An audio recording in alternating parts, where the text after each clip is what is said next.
بسم اللہ الرحمن الرحیم۔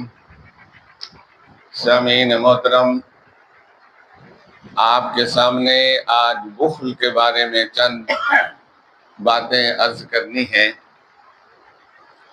اللہ پاک قرآن کے اندر فرماتے ہیں وَمَن يُوقَ شُحَّ نَفْسِهِ فَأُولَٰئِكَ هُمُ الْمُفْلِحُونَ۔ جن لوگوں نے اپنے آپ کو بخل سے بچا لیا وہی لوگ کامیاب ہیں۔ دوسرے مقام پر اللہ کی کریم ذات نے ارشاد فرمایا وَمَن يَبْخُلْ فَإِنَّمَا يَبْخُلُ عَن نَفْسِهِ۔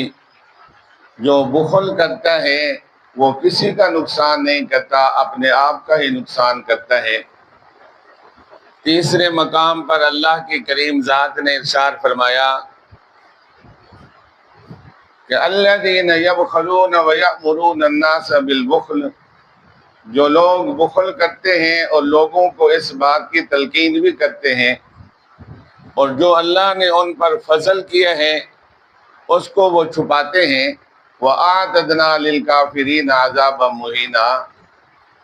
ہم نے ان کے لیے ایسا عذاب تیار کر رکھا ہے جو ان کو ذلیل اور رسوا کر کے رکھ دے گا۔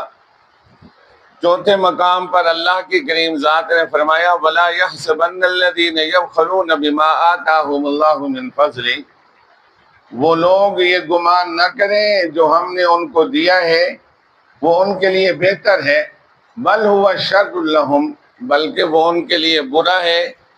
اور ان قریب قیامت کے دن وہ مال، وہ چیز جس سے وہ چھپاتے تھے وہ ان کے گلے کا توق بنا کر ان کے گلے کے اندر ڈال دیا جائے گا۔ نبی پاک صلی اللہ تعالی علیہ وسلم نے ارشاد فرمایا البخیل بعید من الجنہ بعید من الناس بعید من اللہ وقریب من النار۔ جو بخل کرنے والا انسان ہے وہ اللہ سے، جنت سے، تمام لوگوں سے دور ہے، جہنم کے زیادہ قریب ہے۔ رسول پاک صلی اللہ تعالی علیہ وسلم نے فرمایا بخل ایک درخت ہے جہنم کے اندر، جو انسان بخل کرتا ہے وہ درخت اس کو گھسیٹ کر جہنم کے اندر لے جائے گا۔ نبی پاک صلی اللہ تعالی علیہ وسلم نے یہ بھی فرمایا مجھے اس ذات کی قسم ہے جس کے قبضہ کنٹرول کے اندر محمد کی جان ہے، اللہ فرماتے ہیں کہ میں بخیل کو جنت کے اندر نہیں جانے دوں گا۔ اور فرمایا رسول پاک صلی اللہ تعالی علیہ وسلم نے جس کا مفہوم یہ ہے کہ روز صبح کے وقت دو فرشتے اعلان کرتے ہیں اے اللہ جو بخل کرتا ہے، مال کو روکتا ہے، اس انسان کے مال کو برباد کر دے، اس انسان کے مال کو تباہ کر دے۔ اور اعلان کرتے ہیں کہ جو اللہ کے راستے کے اندر خرچ کرتا ہے، سخاوت کرتا ہے، اے اللہ اس کے مال کے اندر ترقی دے دے۔ قارون کا نام آپ نے سنا ہوگا، سیدنا موسیٰ علیہ السلام کے زمانے کے اندر تھا۔ اللہ نے سیدنا موسیٰ علیہ السلام کو فرمایا یہ جو کتاب ہے اس کو خوبصورت بناؤ۔ سیدنا موسیٰ علیہ السلام نے فرمایا اے اللہ میرے پاس تو کوئی مال و زر نہیں۔ اللہ نے ایک نسخہ بتایا، وہ نسخہ کیا تھا؟ عام دھات کو آپ سونا بنا سکتے تھے۔ یہ جو قارون تھا تورات کا حافظ تھا، اس نے وہ نسخہ پڑھ لیا، نسخہ پڑھنے کے بعد اس پر عمل کیا اور بہت بڑا مالدار بن گیا۔ اتنا بڑا مالدار بن گیا کہ ایک کنجی سے 7 خزانے کھلتے تھے اور 10 لوگ اس کی صرف چابیوں کو اٹھاتے تھے۔ اللہ نے کہا موسیٰ علیہ السلام کے ذریعے سے اس کو کہو کہ یہ زکوٰۃ دیا کرے، 1000 دینار پر 1 دینار دے۔ دینار کہتے ہیں سونے کے سکے کو۔ اس نے کہا یہ تو بہت مشکل ہے، کیونکہ جو انسان بخیل ہوتا ہے اس کو 1 پیسہ بھی خرچ کرنا مشکل پڑ جاتا ہے۔ اور جب اللہ نے کہا چلو پھر ایسے کرو جو تمہارے برتن بن رہے ہیں نا اس میں سے جو ٹکڑے گرتے ہیں وہ فقیروں کو دے دیا کرو، زکوٰۃ دے دیا کرو۔ اس نے کہا یہ بھی مشکل ہے۔ تو جب اس نے کہا یہ مشکل ہے تو پھر سیدنا موسیٰ علیہ السلام پر الزام لگانا، بہتان لگانا اور ان کو نعوذ باللہ خراب کرنے کی کوشش کی۔ اس نے کیا کیا؟ ایک عورت کو تیار کیا کہ سیدنا موسیٰ علیہ السلام بیان فرما رہے تھے، اللہ کی دعوت دے رہے تھے۔ اس نے کہا کھڑے ہو کر کے یہ تو بڑا زانی ہے، اس نے تو میرے ساتھ زیادتی کی ہے۔ عورت تیار ہو گئی مال کے لالچ کے اندر، جب وہاں اس موقع پر پہنچی اللہ نے اس کے دل کے اندر خوف ڈالا، اس نے سچ اگل دیا۔ اس نے کہا یہ فرعون مجھے تیار کر کے لے آیا تھا۔ سیدنا موسیٰ علیہ السلام ویسے ہی جلالی پیغمبر ہے، یعنی اللہ کہنے جہاں رحم و کرم سیدنا محمد علیہ السلام کو دیا تھا، سیدنا ابراہیم کو دیا تھا، وہاں جلال والے پیغمبر جو ہے وہ سیدنا موسیٰ علیہ السلام۔ ان کو غصہ آیا، انہوں نے کہا پکڑو اس کو۔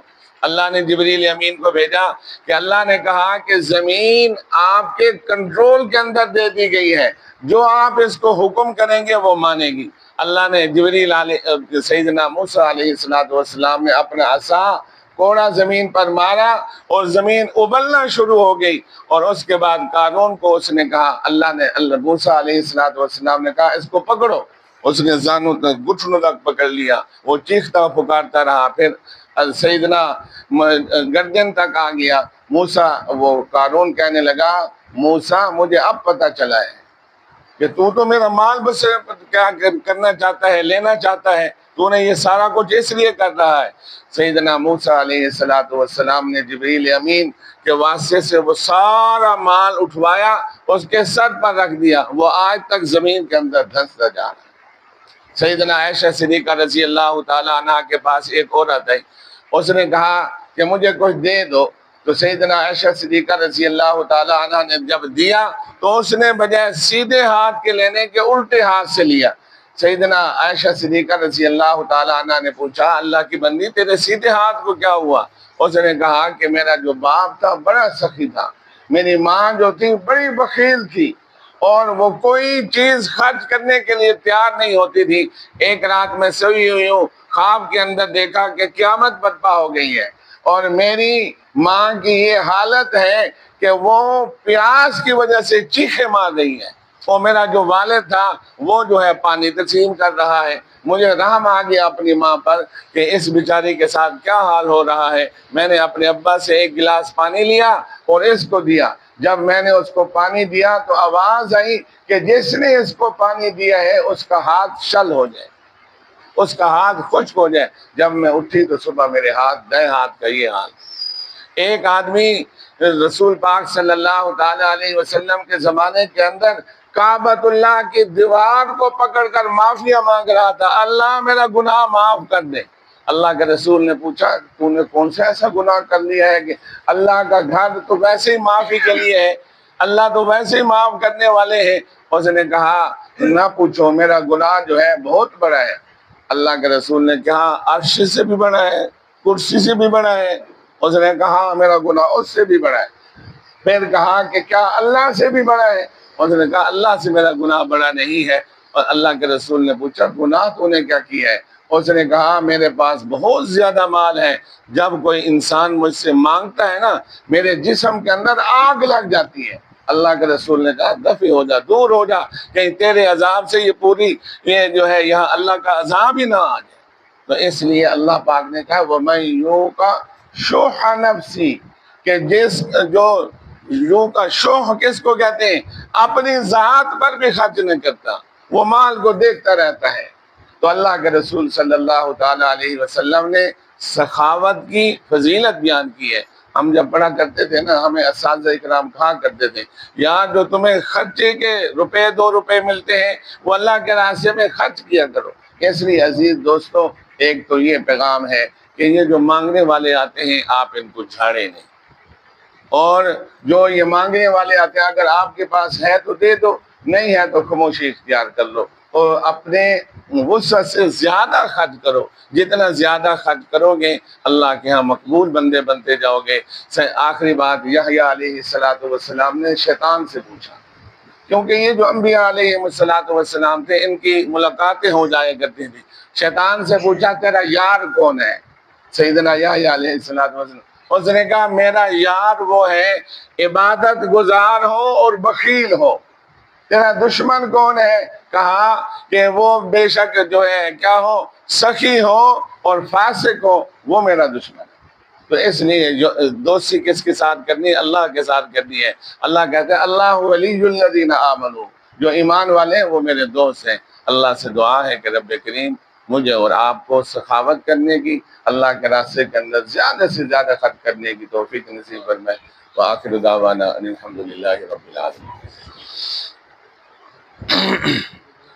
الحمد للہ رب العالمین الرحمن الرحیم مالک یوم الدین جزا اللہ عنا محمدا ما هو اہلہ وادخلنا الجنة مع الابرار یا عزیز یا غفار یا ارحم الراحمین۔